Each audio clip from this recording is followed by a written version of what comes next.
周揚獄中上梁皇書。周揚從梁孝王遊，揚為人有智略，慷慨不苟合，介於楊勝、公孫貴之間。勝等疾揚，護之孝王。孝王怒，下楊離，將殺之。揚乃從獄中上書，曰：臣聞忠無不報，信不見疑。臣常以為然，徒虛語矣。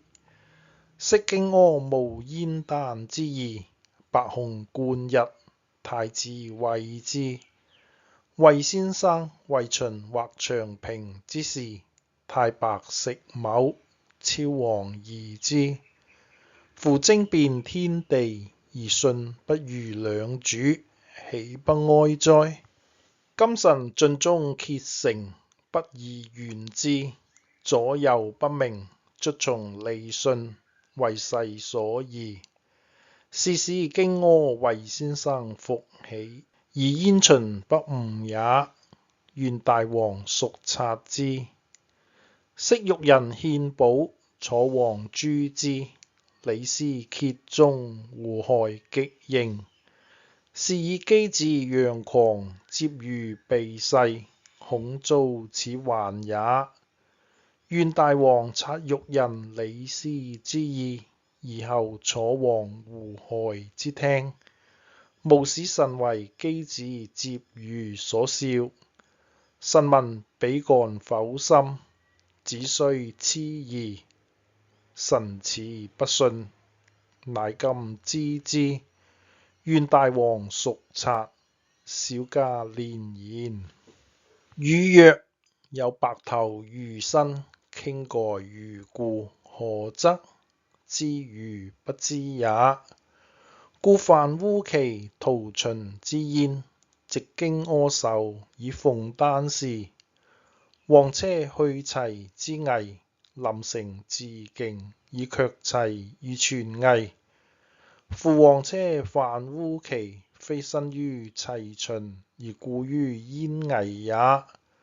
所以去二國，死兩軍者，行合於智，無疑無窮也。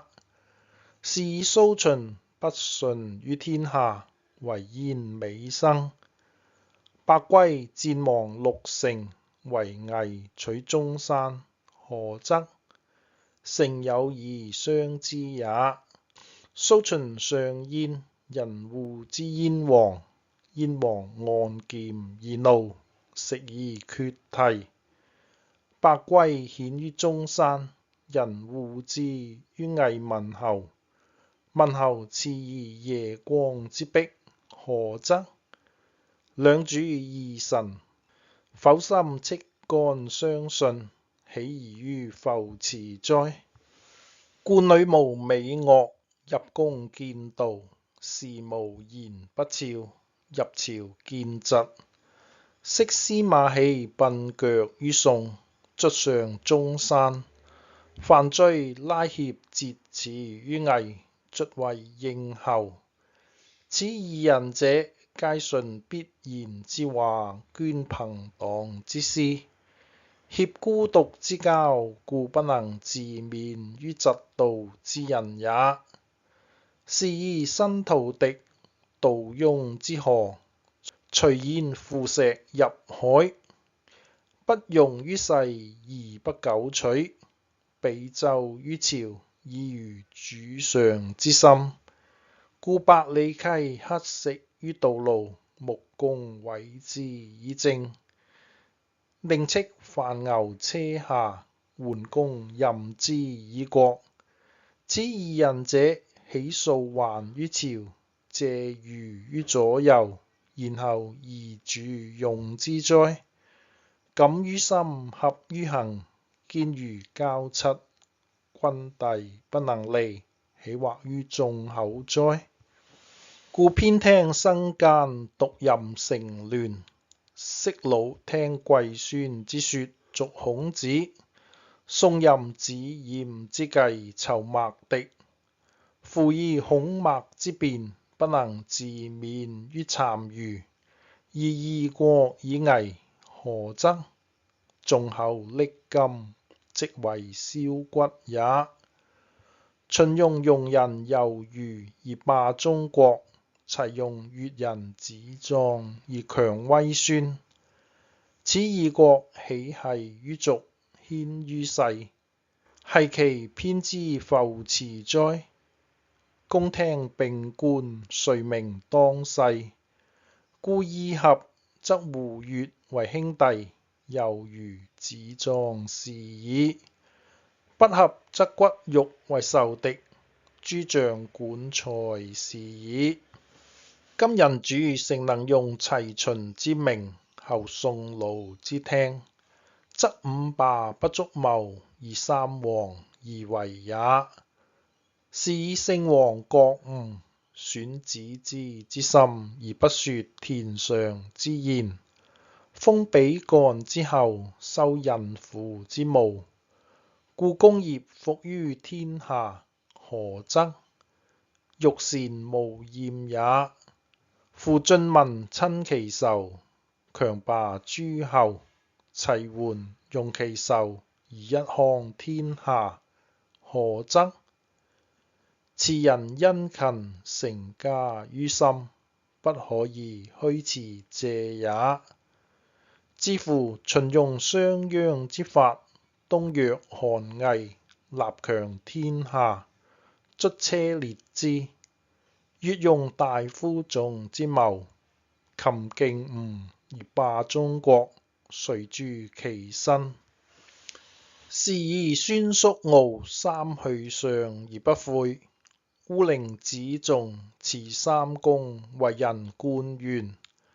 今人主誠能去驕傲之心，懷可怖之意，披心腹，見情愫，揮肝膽，思德厚，終與之窮達，無礙於事。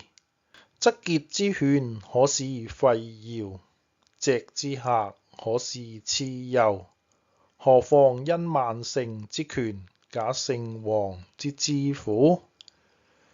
然則荊軻浸七族，邀離蕃妻子，豈足為大王道哉？臣聞明月之珠，夜光之璧，以暗投人於盜，終莫不按劍相免者，何則？